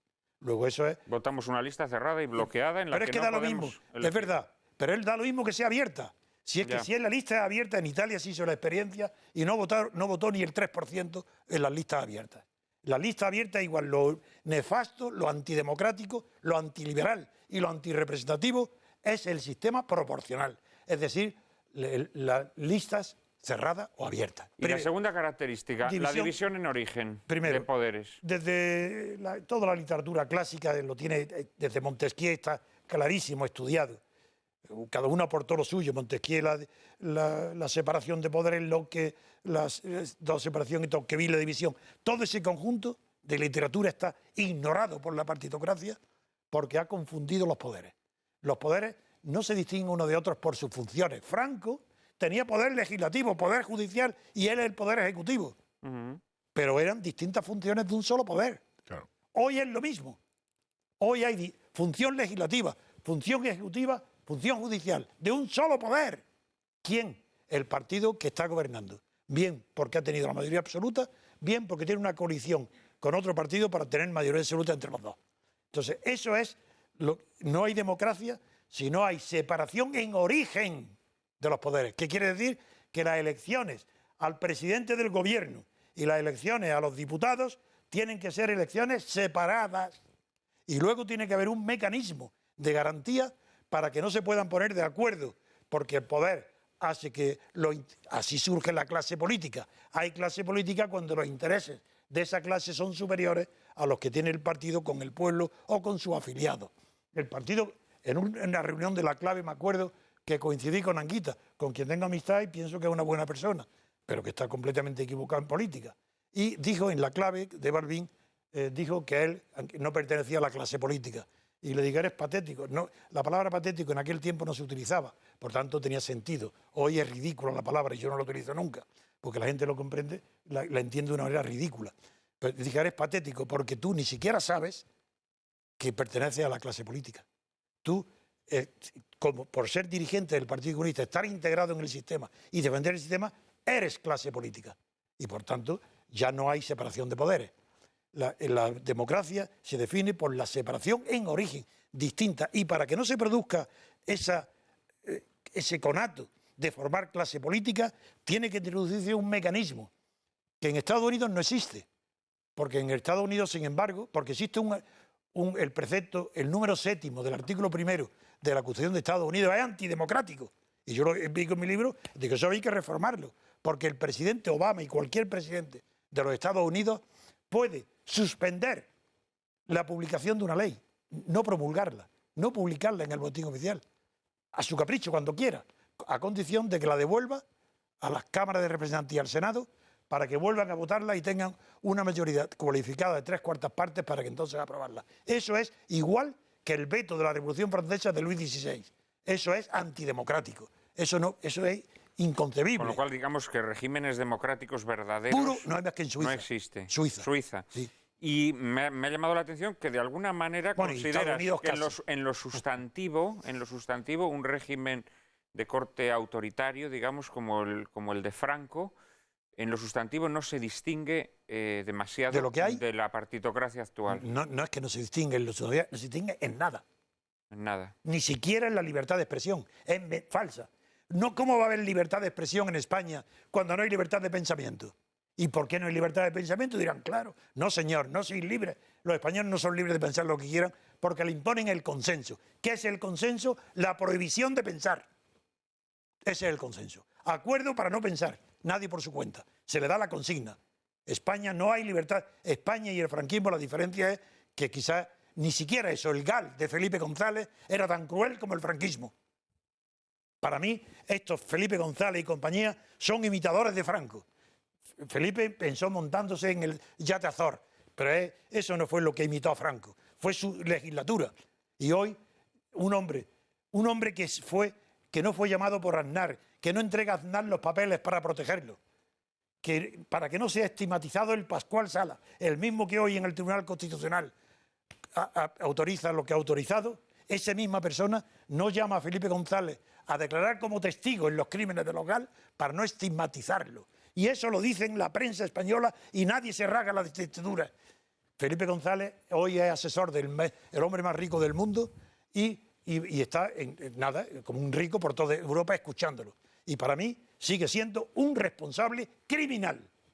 Para mí Felipe González es una persona indeseable de tratar ni de ver. Sí, nos ha quedado claro por los epítetos que le has dirigido. Nada, pero lo mismo pienso de Aznar, pienso igual que su cómplice, porque no entregó los papeles del CSIC. Vamos a Carlos. Yo no sé si volver a las alturas o bajuras del derecho constitucional o de seguir en las cloacas del Estado durante un rato, que es un tema, por cierto, bastante interesante y sobre el cual habría también mucho que hablar. Pero, en fin, por razón, si acaso de profesión o de querencia, yo volvería a las alturas del derecho constitucional. Alfredo comentaba hace unos instantes la transformación en el sistema de elección del Consejo General del Poder Judicial y las consecuencias que eso ha tenido para la independencia del Poder Judicial. Y le señalaba, fuera de micrófono quizás, que lo mismo podríamos hablar respecto del Tribunal Constitucional. Nuestra Constitución, bien intencionadamente, estableció una mayoría cualificada para la elección de los magistrados del Tribunal Constitucional, pensando que eso garantizaría un altísimo nivel de consenso en torno a los candidatos para integrarse en el tribunal entre los principales partidos con representación parlamentaria y que eso se traduciría en la elección de profesionales de prestigio reconocido por los unos y por los otros. A la postre, esa previsión constitucional ha quedado truncada. Lo que existe en estos momentos es un sistema de cuotas en el que los diputados del partido A votan a los candidatos del partido B con la nariz tapada, a cambio de que los candidatos del partido B voten a los candidatos del partido A pesar de que consideren que son deleznables. Y a la postre acaban sentándose en el Tribunal Constitucional personas de las cuales discrepan muchos de los diputados que les han encumbrado esa posición con sus votos. Ese es uno más de los muchos ejemplos de transformación o de mutación de nuestra Constitución que no ha sido alterada en su literalidad, pero sí que ha sido alterada en su aplicación. Y todas esas alteraciones se han encaminado en la misma dirección, en la dirección de consolidar, de solidificar el papel que los partidos juegan en nuestra democracia y de transformar gradualmente a nuestra democracia, que ya en sus orígenes, ya en el propio texto constitucional, otorgaba a los partidos una posición de privilegio en una auténtica partitocracia, en donde no hay alternancia, en donde no hay alternativas y en donde, por otra parte, tampoco hay división de poderes. La idea de la división de poderes, ejecutivo, legislativo y judicial, queda en buena medida invalidada desde el momento en que la misma formación política ocupa el ejecutivo, ocupa el legislativo y controla el judicial, y de la manera o desde el momento en que esa formación política impone a sus integrantes en cada uno de esos tres poderes una fuerte disciplina interna de la cual nadie se salta. ¿Cuándo fue la última vez que escuchamos noticias acerca de transfugismo o de voto fuera de la disciplina partidista en el Congreso o en el Senado? De vez en cuando eso se produce, naturalmente, en las corporaciones locales. Faltaría más, hay miles de ayuntamientos en nuestro país y faltaría más que no se produjesen media docena o una docena y media de casos de transfugismo al cabo de la legislatura. Pero en el Congreso de los Diputados, desde hace ya muchas legislaturas, predomina la más absoluta disciplina. El que se mueve no sale en la foto, nadie discrepa, nadie vota en conciencia. Nadie somete a juicio o a discusión los dictados de la cúpula de partido, que por otra parte es elegida en virtud de procesos no siempre transparentes. Añadamos a todo eso que los españoles han ido cada vez concentrando más su voto en los dos grandes partidos. En estos momentos el Partido Popular y el Partido Socialista suman más del 70 y tantos % de los sufragios en unas elecciones generales, y que esos dos grandes partidos, que discrepan en tantísimas cosas, cuando se trata de hablar de su propio estatus, de su propia situación, de las reglas de juego que garantizan su permanencia y su preeminencia, están completamente de acuerdo. Es curioso, después de una legislatura tan dura como esta, después de 2 legislaturas tan duras como las 2 últimas, en donde el Partido Popular y el Partido Socialista han discrepado en tantísimas cosas, cuando llega el momento de reformar las reglas del juego, cuando llega el momento de reformar la ley electoral del 85 y de elaborar la nueva ley electoral de este año, de hace apenas unos meses, del 2011, socialistas y populares se ponen de acuerdo. Socialistas y populares, incapaces de ponerse de acuerdo en tantísimas otras cosas, sí que se ponen de acuerdo a la hora de repartirse los espacios televisivos gratuitos, a la hora de repartirse el minutaje en los telediarios, a la hora de asegurar la financiación pública de sus campañas, a la hora de evitar el transfugismo en las corporaciones locales, etcétera, etcétera, etcétera. Es decir, cuando se trata de discutir acerca de las reglas del juego, los grandes siempre están de acuerdo. Los pequeños son los que discrepan, pero a los pequeños nadie les escucha.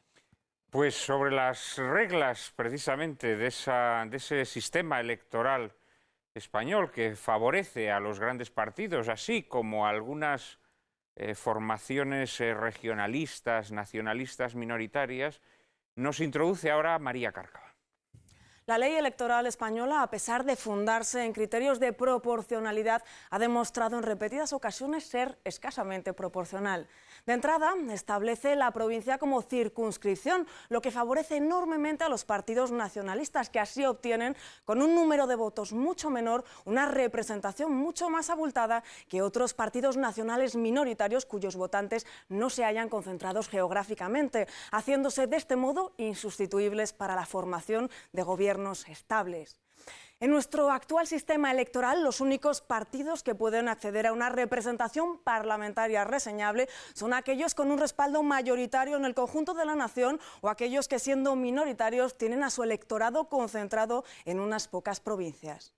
Si a ello se suma que, según establece el artículo 163 de la Ley Orgánica del Régimen Electoral General, no se computan los votos de las candidaturas que hayan obtenido en su circunscripción un porcentaje menor al 3% y que los representantes que pudieran corresponderles se asignarían a las listas restantes, entenderemos que nuestro sistema electoral veta en términos prácticos la admisión de partidos minoritarios.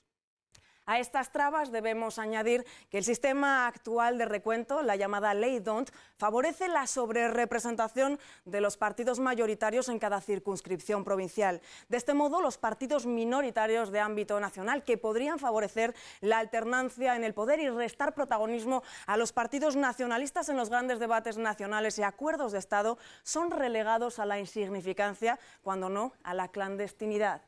Sumemos a este panorama que la iniciativa legislativa popular no puede emplearse para instar la modificación de la Constitución ni de las leyes orgánicas, entre las que se cuenta la propia ley electoral, y que los poderes ejecutivo y judicial son elegidos a la postre por los representantes del poder legislativo. ¿Qué posibilidades de regeneración nos restan entonces frente al leviatán partitocrático? Alfredo, ¿qué posibilidades hay de romper el cerco? Sí, antes ha dicho Antonio García Trevijano una cosa que yo estoy completamente de acuerdo, y es cuando señalaba los rasgos que configuran y hacen reconocido una democracia, hablaba en primer lugar del carácter representativo. Yo creo que eso es esencial a la hora del sistema electoral. O sea, yo creo que pocos conceptos ofrecen constantes motivos de insatisfacción como el de representación política. E históricamente, progresivamente, a medida que se iba extendiendo el derecho al sufragio, han ido decantándose y configurándose unos sistemas electorales, merced a los cuales se ha ido produciendo una abierta divergencia entre los electores y los elegidos. Y eso es el problema de la representación política. Si a eso unimos el peso, como antes hablamos, de los partidos políticos, pues hace que realmente los parlamentos se hayan convertido en instituciones que ejercen un papel meramente homologador o legitimador de las decisiones políticas del Ejecutivo. Y yo creo que el sistema electoral no deja de ser una técnica al servicio de esa representación política. Y yo estoy de acuerdo con lo que se ha dicho antes. Yo creo que desde esta perspectiva garantiza más y mayormente una representación política un sistema electoral concebido en pequeñas circunscripciones, distritos a mi modo de ver uninominales, que responden al sistema mayoritario, donde se elige a un representante. Eso yo creo que propicia una relación mucho más directa y mucho más fluida entre el elector, el pueblo y los representantes. Eso se ha ensayado históricamente y en el derecho comparado en muchos sistemas ha sido objeto de críticas, pero yo creo que en el contexto actual en el que estamos hablando, creo que el sistema proporcional tergiversa y desdibuja esa idea real de representación política. Correcto. José Luis. Sí, yo creo que esto se puede explicar históricamente. Es decir, el sistema proporcional que está en la Constitución, lo mismo que la provincia, bueno, venía a representar un anhelo de las fuerzas políticas que en la pretransición fueron muy numerosas de estar todas representadas, ¿no? Y el temor que todos tenían a que eso al final, con un sistema mayoritario, porque evidentemente el sistema de pequeños distritos, que yo también creo que es el mejor Como de todos. viví yo personalmente esa época, luego diré cómo se produjo eso. Que no Y se ahora produjo vamos. de esa manera. Yo lo diré después. Bien, yo, bueno, pues me te doy la corregirás, palabra. pero No, decir los hechos. lo que quiero decir es que es una tentación explicable. Pero yo creo que a estas alturas, efectivamente, hay que reconocer que las supuestas ventajas del sistema proporcional han estado muy negativamente desequilibradas por sus evidentes inconvenientes, especialmente pues esta partitocracia o este estado de partidos que ahoga cualquier posibilidad de renovación democrática, ¿no? Y en cambio, los sistemas en los que existen pequeñas circunscripciones y voto mayoritario, como por ejemplo en Inglaterra, a pesar de que no cumpla estrictamente con todas las normas que la segunda Antonio vuelta. García Trevijano ha establecido, La pues yo segunda creo que son vuelta. sistemas inequívocamente democráticos, sistemas en los que es posible una renovación, porque al final, independientemente de las precisiones políticas, jurídicas y filosóficas, cuando yo creo que la democracia, que hoy en día todavía en España, desde el punto de vista sociológico, goza de una enorme aceptación, ¿qué es lo que la gente quiere decir por democracia? Lo que la gente quiere decir por democracia es que hay, primero, un gobierno que no impone cosas que no son queridas por la mayoría. Es decir, un gobierno que no es dictatorial, que no es autoritario, punto primero. Y punto segundo, un gobierno que es sensible a los cambios de opinión, ¿eh? Entonces, eso se logra mejor con unos sistemas de representación electoral distintos a los que tenemos aquí. Sin embargo, y termino ya, es muy frecuente que haya quejas contra este sistema electoral que están mal formuladas técnicamente. De hecho, María Cárcava lo ha dicho bien, ¿eh? Por ejemplo, las quejas sobre representación de los partidos nacionalistas no están fundadas. El sistema no les da una sobrerepresentación. Les da una representación que es la que tienen que tener. Probablemente son los que salen ni beneficiados como los grandes partidos, ni perjudicados como los partidos nacionales de poca representación. ¿Qué es lo que ocurre? Lo que ocurre es que aquí hablamos de un bipartidismo imperfecto, pero nuestro bipartidismo es imperfecto no solo en ese sentido técnico que tiene la expresión, sino en un sentido mucho más hondo. Nuestros dos grandes partidos no han sido capaces de ponerse de acuerdo en una serie de cosas esenciales, que todo el mundo les aplaudiría, en hacer una reforma bien hecha de la justicia, en encauzar la educación como es debido, en acabar sin excesivas discusiones con el terrorismo, en someter las cuestiones de los partidos nacionalistas a su justo término medio. Y entonces resulta que acaba pagando las disensiones internas, los intereses políticos de los dos grandes partidos, acaba haciendo que los españoles crean que es un problema de la ley electoral. No es un problema de la ley electoral, es un problema de la falta de acuerdo de los dos grandes partidos que ponen por encima del interés nacional sus intereses particulares en la contraposición con el otro, ¿no? Por tanto, ¿hay que reformar el sistema electoral? Yo creo que hay otras reformas que hacer antes que esa.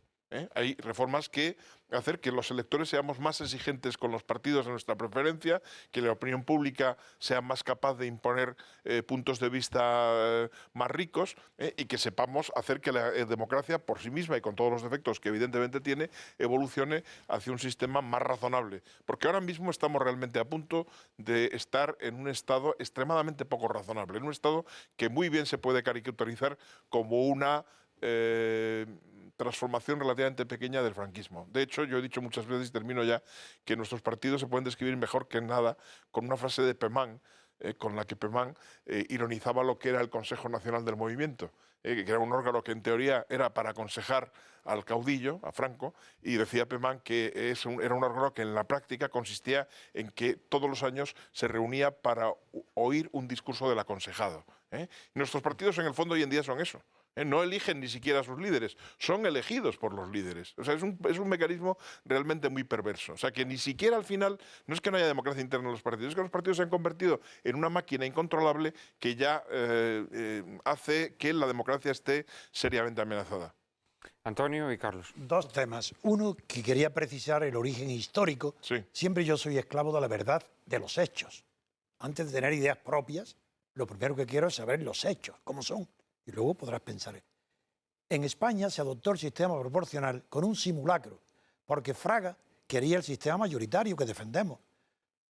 No porque estuviera en embajador en Londres y hubiera visto cómo funcionaba el sistema. Sabía un poquito de eso, ¿no? Sí, pero no era por eso, sino porque él pensaba que como las únicas personas conocidas eran los franquistas, si se hacían elecciones con el sistema mayoritario, saldrían elegidos los candidatos uninominales franquistas. Pero el PSOE, Fraga no hizo batalla de eso, pero sí intentó. Pero el PSOE, en un día que estaba Felipe González en Moscú, Alfonso Guerra reunido con Gutiérrez Mellado, en una conversación por teléfono, todo archisabido, simuló el PSOE que renunciaba a la República a cambio del sistema proporcional. Ese fue el origen. Y en cuanto al tema fundamental de la ley electoral, que es el que nos corresponde, he de decir mi extrañeza profunda de que los especialistas en derecho constitucional en España, tanto los profesores en la universidad como los periodistas, no se den cuenta que entre la Constitución y la ley electoral hay una contradicción absoluta. ¿Y en qué consiste la contradicción? Porque la Constitución prohíbe el mandato imperativo, claro, y la ley electoral lo consagra. Claro. Es decir, si los partidos son los únicos que eligen a los diputados, el mandato imperativo es indefectible. Claro. Y la Constitución lo prohíbe. ¿Y cuáles son las consecuencias? Yo, como soy jurista... Expliquemos a nuestros espectadores en qué consiste el mandato imperativo. Sí, el mandato imperativo... Porque no deja de ser una expresión jurídica, técnica. Está bien. Pero también quiero decir, como siempre, el origen. Siempre hay que ir al origen de la idea de dónde vienen. En la Revolución Francesa hubo un mandato imperativo en los cuadernos de malestar, de dolencias, que expresaban para la reforma del Estado. Todos los ciudadanos, fue la encuesta más gigantesca que nunca se ha hecho y bien hecha. Entonces, los diputados, los que fueron enviados diputados a Versalles, iban con mandato imperativo de los electores ciudadanos franceses, que lo mandaron con mandato imperativo. Es decir, eran elegidos que fueran a Versalles para expresar con fidelidad las dolencias, las quejas de los que lo habían mandado. El abate Sieyes, que tenía esas cualidades y que quería por encima de todo hacer una constitución, le daba lo mismo que fuera para Napoleón como para la Revolución, dijo que ya no, al reunirse toda la Asamblea de Diputados del Tercer Estado, la gente que no era ni de la Iglesia ni de la aristocracia, los diputados que provenían del Tercer Estado, se reunieron e invitaron a los diputados de la nobleza y de la Iglesia a que se reunieran con ellos. Esto y el rey rechazaron la reunión sola para votar por cabeza. Querían votar por órdenes separadas, claro. El Tercer Estado, el pueblo no tenía nada que hacer. Entonces, si ella ahí dijo, ¿cómo? Nosotros no tenemos ya mandato imperativo, porque el mandato imperativo estaba justificado para los casos, pero si se produce este caso excepcional, el mandato imperativo no existe. Somos libres y declaro a los franceses que no paguen impuestos, que hagamos una revolución, no fue la palabra, hasta que no conseguir que se vote por cabeza y que vengan con nosotros. Ese es el origen de la prohibición del mandato, de la prohibición del mandato imperativo. Lo que fue una contingencia se quedó de repente, después ya de la revolución y con Nápoles, se quedó en una conquista tremenda para el poder. Es decir, que prohibir el mandato imperativo, bueno, eso era, en realidad era el sistema que había ideado Sieyes, era dar el poder a la clase política. Y eso es lo que ha pasado. Así hoy el poder, el mandato imperativo, al estar prohibido en la Constitución, pero ser imposible, porque los partidos no pueden tener función, como cuando dice que los partidos tendrán funcionamiento democrático, contra la ley de hierro de Robert Mitchell. Eso es imposible. Un partido es forzosamente oligárquico, no puede ser democrático aunque quiera, los partidos de masas. Pues eso, unido con la prohibición del mandato imperativo, hace. Y si los lectores, los oyentes me escuchan, se quedarán diciendo hasta qué punto, en qué país vivimos. Todas las leyes aprobadas por las Cortes o el Parlamento español, desde el año 77 a hoy, sin excepción, todas las leyes son radicalmente nulas de pleno derecho. Todas. Y no hay ni un constitucionalista, ni un abogado, ni un juez, ni un jurista que lo diga. ¿Por qué? Porque todas han sido adoptadas bajo mandato imperativo que está prohibido por la Constitución. Todas las leyes son anticonstitucionales. Carlos. Yo No, supongo que no, matizarías a eso, ¿no? Yo matizaría, creo que con algo más de insistencia de lo que lo he hecho en otras ocasiones. Una cosa es el mandato imperativo y otra cosa distinta es la disciplina de partido. La Constitución deja bien claro Bueno, que digamos que Antonio lo que ha sugerido es que efectivamente que ese una mandato cosa viene imperativo siendo sustituida por la otra, pero son ha cosas sido distintas. sustituida por la disciplina partidaria, ¿no? Efectivamente, pero son cosas distintas. El mandato imperativo, por cierto, no lo llevaban solamente los diputados que acudían al juego de la pelota en París, lo llevaban también nuestros procuradores en Cortes, en Castilla y León y en Aragón, efectivamente, muchos siglos antes. El origen de la expresión. ruptura. Era posible, De la ruptura. era posible expresión, en un sí. momento en el que los parlamentos trataban de un limitadísimo número de cosas, en el que los parlamentos, las Cortes, respondían a lo que el rey les preguntaba, a lo que el rey les pedía, y por lo tanto los parlamentarios, los diputados, podían ir sabiendo exactamente de qué iba a ir el debate en un determinado momento. Es incompatible con un parlamento que trata de cientos de cosas al cabo de la legislatura. El mandato imperativo ha muerto, no puede sobrevivir, pero le ha venido a suplir, aun siendo una cosa distinta, Yo defiendo el mandato imperativo. la disciplina Hoy. de partido, que resulta extraordinariamente empobrecedora de la vida política en nuestro país.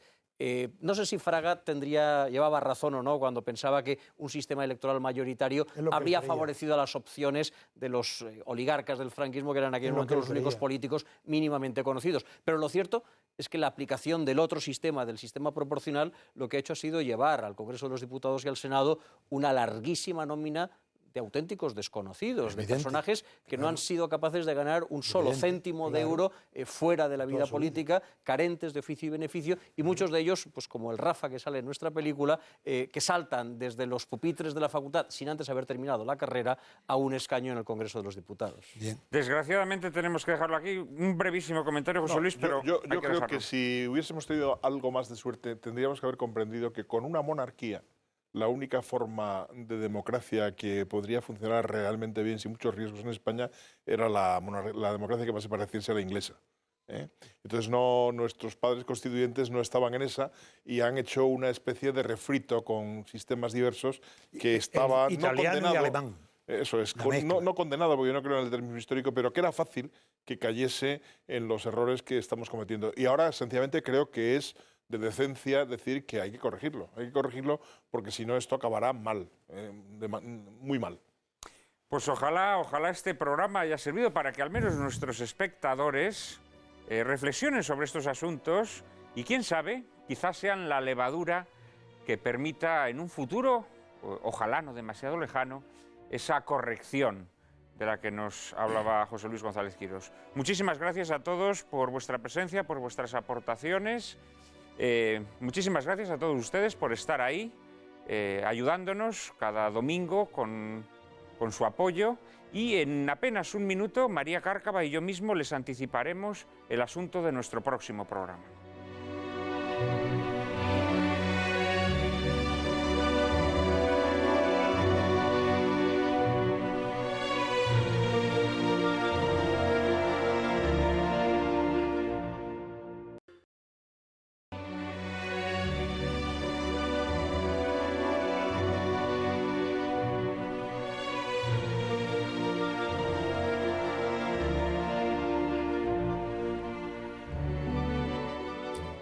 Bueno, en breve se cerrarán los colegios electorales y comenzará el recuento de los votos. Sospecho que a más de un candidato le habrán zumbado los oídos esta tarde mientras nuestros invitados arremetían contra los abusos de la partitocracia. Espero, Juan Manuel, la verdad es que lo deseo, que les hayan zumbado los oídos, pero también espero que les hayan zumbado en las urnas también un poco. ¿No crees? ¿Se lo merece alguno? Alguno y alguna se lo merecen.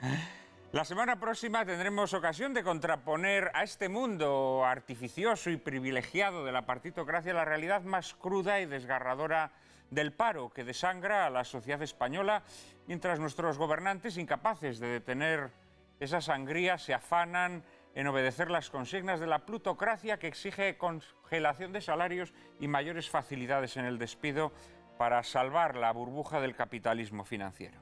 E ilustraremos nuestro coloquio con la extraordinaria película Ladrón de bicicletas, la obra cumbre del neorrealismo italiano y una de las cimas del cine mundial, dirigida por Vittorio De Sica, en la que un padre y su hijo, condenados a la pobreza, han de recorrer Roma en una búsqueda desesperada de la bicicleta, sin la cual no podrán realizar su trabajo. No se la pierdan, ya saben que a partir de ahora no podrán llorar lamentando que la televisión es un desierto de la inteligencia y el buen gusto. Ahora ya pueden refrescarse en el oasis que les brinda Lágrimas en la lluvia. Todos los domingos a las 4 de la tarde, aquí, en Intereconomía Televisión.